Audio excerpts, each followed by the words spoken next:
Assalamualaikum warahmatullahi wabarakatuh. Nama saya Nakmaluna Qolan Sabila dengan NIM 214101030034. Di sini saya akan menjelaskan tentang teori integritas ilmu sebagai paradigma keilmuan. Secara bahasa, istilah paradigma merupakan gabungan dari kata para dan digma. Dalam bahasa Yunani, kata para berarti di sebelah atau di samping, sementara digma bermakna teladan, ideal, atau model. Adapun secara istilah, paradigma merupakan sebuah cara pandang yang dipakai oleh seorang dalam memahami dan melihat alam semesta, yang berupa sebuah deskripsi atau perspektif umum tentang metode atau teknik untuk menjelaskan kompleksitas problematika alam semesta. Oleh karena itu, dalam sebuah paradigma terhimpun 3 elemen pokok, yaitu yang pertama, metodologi, yang kedua, epistemologi, yang ketiga, ontologi. Dengan demikian, integritas berarti proses menyatukan untuk menjadi satu kesatuan konsep yang utuh, atau bisa juga diartikan dengan proses yang memadukan nilai-nilai tertentu dalam sebuah ilmu pengetahuan terhadap konsep yang lain atau konsep yang berbeda, sehingga menjadi keterpaduan yang tidak bisa dipisahkan. Muhammad Amir memberikan pendapat bahwa integritas keilmuan yaitu sebuah upaya untuk menyatukan atau menggabungkan keilmuan yang memberi ruang lingkup pada aktivitas nalar manusia dan juga menyediakan kelulusan pada Tuhan dan wahyunya. Istilah lainnya adalah Islamisasi ilmu pengetahuan, dan ini didasarkan pada asumsi akan adanya kejayaan ilmu pengetahuan dan sains yang telah berkembang dengan baik pada masa peradaban Islam, di mana ilmu agama telah terintegrit antara tokoh muslim yang terlibat aktif dalam diskusi tentang wacana tersebut. Di antaranya, yang pertama, Sayyid Hussein Nasr, yang kedua, Naqib Al-Atas, yang ketiga, Ismail Al-Faruqi, yang keempat, Ziauddin Zardat. Jika Naqib Al-Atas menggunakan istilah dewesternisasi ilmu untuk integritas, ilmunya Aka Ismail Al-Faruqi mempertengahkan oleh istilah Islamisasi ilmu, sementara Ziauddin Zardat mendorong konsep sains Islam dengan kontemporer. Dalam perspektif Nasr, sains Islam dapat digabung jika ia melalui intelek berasal dari ilahiyah, dan kedudukan intelek ini berada dalam hati manusia dan bersifat ilahiyah. Sementara pengetahuan diperoleh dari akan semesta, dan akal bukanlah sebagian dari intelek, maka ia tidak dapat dijadikan sebagai sains Islam. Sementara Zardat meyakini bahwa proses islamisasi ilmu pengetahuan perlu berangkat dari upaya membangun epistemologi Islam secara original, sehingga betul-betul menghasilkan sistem pengetahuan yang dikonstruksi di atas asas dan pondasi ajaran atau nilai-nilai Islam. Gagasan dan diskursur islamisasi ilmu tersebut tidaklah berjalan sempurna sebagaimana yang diharapkan para pelopornya. Beberapa ilmuwan muslim banyak menolak gagasan tersebut. Muhammad Arqon, misalnya, seorang muslim pemikir handal di era modern ini, menyatakan tidak sepakat jika ilmu harus diislamkan. Beliau menegaskan bahwa usaha untuk menjadi agama sebuah ilmu maka akan menggeser ilmu menjadi agama. Ilmu pengetahuan diperoleh melalui kontribusi para ilmuwan, yang hal itu bisa salah dan bisa pula benar. Tidak mungkin ilmu sakral jika ternyata ia harus tunduk kepada kebenaran teori lain yang lebih valid kebenarannya. Saya Muhammad Alif Maulana dengan NIM 214101030021 akan melanjutkan presentasi dari teman saya. Di sini saya akan menjelaskan tentang arah pengembangan ilmu dan kelembagaan.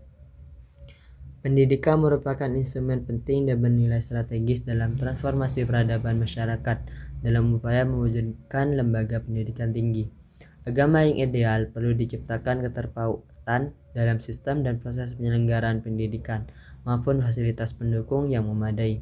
Berbagai inovasi program pendidikan dalam rangka meningkatkan mutu pendidikan di Indonesia telah banyak dilakukan. Di antaranya meliputi penyempurnaan kurikulum, pengadaan sumber belajar dan referensi, peningkatan kualitas dosen dan tenaga pendidikan lainnya, melalui berbagai pelatihan dan peningkatan kualifikasi pendidikan, serta meningkatkan manajemen pendidikan. Upaya peningkatan mutu pendidikan dimaksudkan agar proses pendidikan dapat berperan mengubah manusia bebal menjadi manusia produktif. Kurikulum sebagai gambaran dari alur fiktif dan proses dari sebuah lembaga pendidikan menempati posisi netral ketika sebuah upaya peningkatan dan penyelenggaraan pendidikan dimulai dirancang dalam konteks historis. Perkembangan pemikiran Islam telah memperlihatkan kekuatan yang dinamis dan kreatif dalam mengantisipasi setiap perubahan dan persoalan-persoalan baru. Hal ini dapat dilihat dari munculnya sejumlah mazhab di berbagai bidang kajian ilmu seperti hukum, teologi, atau kalam politik ataupun tasawuf yang memiliki corak sendiri-sendiri sesuai dengan latar belakang sosial, kultural, dan politik di mana mazhab itu tumbuh dan berkembang. Warisan monumental yang sampai sekarang masih memperlihatkan akurasi dan relevansinya adalah kerangka metodologi keilmuan yang mereka ciptakan. Islam adalah agama yang selalu relevan pada setiap situasi dan kondisi. Untuk membuktikan keyakinan ini, jalan ditempuh umat Islam berbeda-beda sesuai dengan cara pandang keyakinan mereka terhadap Islam. Sekian dari saya. Perkenalkan, nama saya Sintia Alulasari dengan NIM 214101030014. Di sini saya akan menjelaskan tentang landasan yuridis, teologis, integrasi ilmu agama dan umum. Secara yuridis, pengembangan keilmuan UIN didasarkan pada ketentuan antara lain. Pertama, UU No 20 tahun 2003 tentang Sistem Pendidikan Nasional. Pasal 3 yang menjelaskan bahwa pendidikan nasional berfungsi mengembangkan kemampuan dan membentuk watak serta peradaban bangsa, bertujuan untuk mengembangkan potensi peserta didik agar menjadi manusia yang beriman dan bertakwa kepada Tuhan Yang Maha Esa, berakhlak mulia, sehat, berilmu, cakap, kreatif, mandiri, dan menjadi warga negara yang demokratis dan bertanggung jawab. Selanjutnya, pasal 36 ayat 3 disebutkan bahwa kurikulum disusun sesuai dengan jenjang pendidikan dalam kerangka Kesatuan Negara Republik Indonesia yang memperhatikan aspek peningkatan iman dan takwa, peningkatan akhlak mulia, peningkatan potensi, kecerdasan dan minat peserta didik, keragaman potensi daerah dan lingkungan, tuntutan pembangunan daerah nasional, tuntutan dunia kerja, perkembangan ilmu pengetahuan, teknologi dan seni agama, dinamika perkembangan global serta persatuan nasional dan nilai-nilai kebangsaan. Sedangkan dalam pasal 38 ayat 3 disebutkan, kurikulum pendidikan tinggi dikembangkan oleh perguruan tinggi yang bersangkutan dengan mengacu pada standar nasional pendidikan untuk setiap program studi. Kedua, Kemendiknas RI nomor 232 UU 2000 tentang pedoman penyusunan kurikulum pendidikan tinggi dan penilaian hasil belajar mahasiswa. Pemerintah dalam hal ini Mendiknas memberi keleluasan pada pengelola lembaga pendidikan tinggi untuk mengembangkan kurikulum mereka sendiri. Pemerintah hanya memberikan rambu-rambu bagi pedoman pengembangannya. Secara teologis, integrasi ilmu agama dan ilmu umum ini didasarkan kepada Al-Quran, surah Al-Mujadalah ayat 58 yang artinya, Allah mengangkat derajat orang-orang di antara kamu, yaitu yang beriman, diberi ilmu pengetahuan, dan Allah Maha mengetahui apa yang kamu kerjakan. Mengapa orang yang beriman dan memiliki ilmu pengetahuan secara komprehensif akan dihormati atau diberi kepercayaan dibanding dengan orang yang tidak memiliki ilmu pengetahuan. Ini artinya orang beriman dan berilmu lebih tinggi dibandingkan dengan orang yang tidak berilmu. Meski demikian, orang beriman tetapi tidak berilmu juga akan lemah. Karena itu, keimanan seseorang yang tidak didasari dengan ilmu pengetahuan tidak akan kuat. Sebaliknya, orang yang berilmu tetapi tidak beriman juga akan tersesat. Berdasarkan penjelasan tersebut secara normatif, Islam tidak mengenal dikotomi ilmu. Makna integratif ini adalah keterpaduan kebenaran wahyu dengan bukti-bukti yang ditemukan di dalam alam semesta. Struktur keilmuan yang integratif di sini tidak berarti antara berbagai ilmu tersebut dilebur menjadi satu bentuk ilmu yang identik, melainkan karakter, corak, dan hakikat antara ilmu tersebut terpadu dalam kesatuan dimensi material, spiritual, akal, wahyu, dan ilmu-ilmu agama. Sekian, terima kasih. Perkenalkan, nama saya Muzayyin dengan NIM 214 1010 30009. Di sini saya akan menjelaskan pemaknaan integrasi ilmu dan agama. Integrasi berasal dari bahasa Inggris integration yang berarti kesempurnaan atau keseluruhan. Purwadaminto mengartikan integrasi adalah penyatuan supaya menjadi satu kebulatan atau utuh. Dalam ilmu sosial, integrasi dimaknai sebagai proses penyesuaian di antara unsur-unsur yang saling berbeda dalam kehidupan masyarakat sehingga menghasilkan pola kehidupan masyarakat yang memiliki keserasian fungsi. Integrasi dapat terjadi pada bidang politik, budaya maupun pendidikan. Ya, sekian dari saya. Selanjutnya mungkin bisa dilanjutkan oleh teman saya. Terima kasih. Nama saya Fahmi Ulum, NIM saya 21410103032. Saya akan menjelaskan tentang pemaknaan integrasi ilmu dan agama. Integrasi berasal dari bahasa Inggris integration yang berarti kesempurnaan atau keseluruhan. Purwadaminto mengartikan integrasi adalah penyatuan supaya menjadi satu kebulatan atau utuh. Dalam ilmu sosial, integrasi dimaknai sebagai proses penyesuaian di antara unsur-unsur yang saling berbeda dalam kehidupan masyarakat, sehingga menghasilkan pola kehidupan masyarakat yang memiliki keserasian fungsi. Integrasi dapat terjadi pada bidang politik, budaya maupun pendidikan. Lembaga pendidikan Islam mulai madrasah ibtidaiyah atau yang sering disebut MI sampai perguruan tinggi agama Islam atau PTAI memang memberikan materi-materi ilmu keagamaan seperti tafsir, hadis, fikih, dan lainnya. Dan pada waktu yang sama juga memberikan berbagai disiplin ilmu modern yang diadopsi dari barat. Maksudnya, mereka telah melakukan integrasi ilmu dan agama. Memang benar, akan tetapi integrasi yang dilakukan tersebut biasanya hanya sekedar memberikan ilmu agama dan umum. Yang kedua, pesantren mahasiswa. Di pesantren juga dilakukan integrasi pada santri yang mayoritas mahasiswa, digembleng dengan norma-norma sosial dan norma agama secara ketat. Mereka diberikan bekal pengetahuan umum di bangku kuliah dan mendapatkan moral-moral keagamaan dari pesantren. Dengan demikian, mereka diharapkan menjadi sarjana yang bermoral baik dan utuh ketika terjun di masyarakat. Mungkin itu saja materi yang bisa saya sampaikan. Untuk materi selanjutnya akan dibacakan oleh materi berikutnya. Terima kasih. Baik, saya akan menjelaskan mengenai ancangan integrasi UINHAS Jember. Saat ini, IAIN sedang berproses menjadi universitas, yakni dengan nama Universitas Islam Negeri Kiai Haji Ahmad Siddiq atau UINHAS Jember.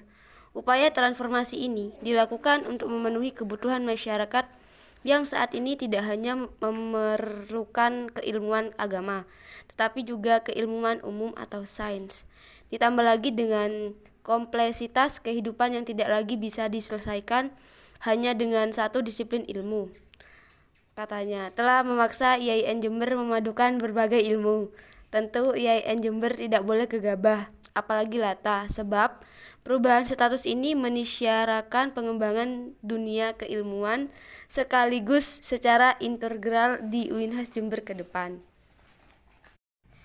Paralel dengan ontologisnya, pada level paradigmatik, filosofi ini ternyata telah menginspirasi para cendekia IAIN Jember untuk mencanangkan paradigma integratif interkoneksi tauhidi sebagai cara pandang integrasi keilmuan di UINHAS. Kekuatan ilmu bagi cendekia IAIN bagaikan sumber mata air yang terletak pada keberhubungannya antara satu dengan lainnya. Artinya, kerangka pikir integrasi keilmuan yang harus dibangun adalah kesatuan atau integratif, kesaling hubungan atau interkoneksi antara keilmuan umum dan agama. Sementara pada epistemologis, filosofi sumber mata air ini ternyata telah mengantarkan kaum cendekia IAIN Jember untuk memilih integrasi sirkulir sebagai bentuk epistemologis integrasi keilmuannya, sebagaimana sifat kekuatan air yang terletak pada kebersinambungan unsur-unsurnya. Kekuatan epistemologi ini juga terletak pada proses dialektika sirkulirnya dalam pengambilan keilmuan.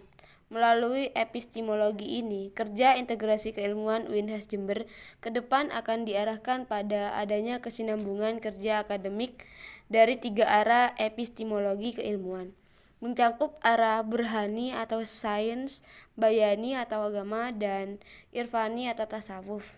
Saya Wafi Fadur Rahman dengan NIM 214101030006 akan melanjutkan materi dari teman saya. Sebagian orang kembali bertanya, bagaimana sih taktiknya belajar agama atau mengkaji ilmu secara integratif di UINHAS Jember nanti. Nah, pada level inilah kerja serius para cendekiawan IAIN Jember diperlukan, karena bukan hanya menyangkut kurikulum dan peralatnya saja, tapi juga bagaimana elaborasi semua hal di atas dalam rencana induk pengembangan atau RIP, rencana strategis atau Renstra, rencana operasional atau Renop, program dan roadmap. Anjangan integrasi keilmuan UINHAS Jember pada level aksiologisnya yang ternyata menekankan pada implementasi nilai-nilai Islam Nusantara.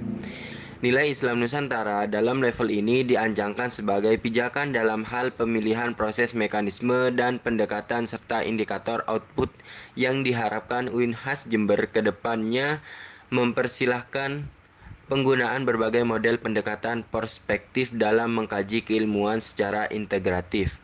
Akan tetapi, indikatornya harus tetap berpijak pada rambu-rambu nilai Islam Nusantara, antara lain yaitu nilai tawasud atau moderat yang meniscayakan penggunaan cara berpikir yang tidak tekstualis dan tidak liberal, nilai tasamuh atau toleran yang meniscayakan penggunaan sikap toleran terhadap perbedaan pandangan dengan tetap berpijak pada sumber-sumber pengetahuan, nilai tawazun atau menjaga keseimbangan yang meniscayakan penerapan prinsip keseimbangan dalam setiap hal antara dunia dan akhirat, antara kelulusan wahyu dan kreativitas nalar. Kemudian nilai i'tidal atau tegak lurus yang meniscayakan penggunaan konsistensi dan pemikiran proporsionalnya. Dan yang terakhir nilai islahiyah yang meniscayakan adanya kreativitas dan inovasi tanpa meninggalkan tradisinya. Sinergis dengan cara tauhidiyah, orientasi keilmuan integratif di UINHAS Jember ke depannya diarahkan pada upaya pencapaian kebahagiaan manusia di dunia dan di akhirat. Indikatornya yaitu kepastian kepada terpeliharanya agama, terpeliharanya jiwa, terpeliharanya akal, terpeliharanya harta, dan terpeliharanya keturunan. Mungkin itu saja yang bisa kami sampaikan dari kelompok 5. Untuk selanjutnya saya kembalikan kepada moderator. Terima kasih.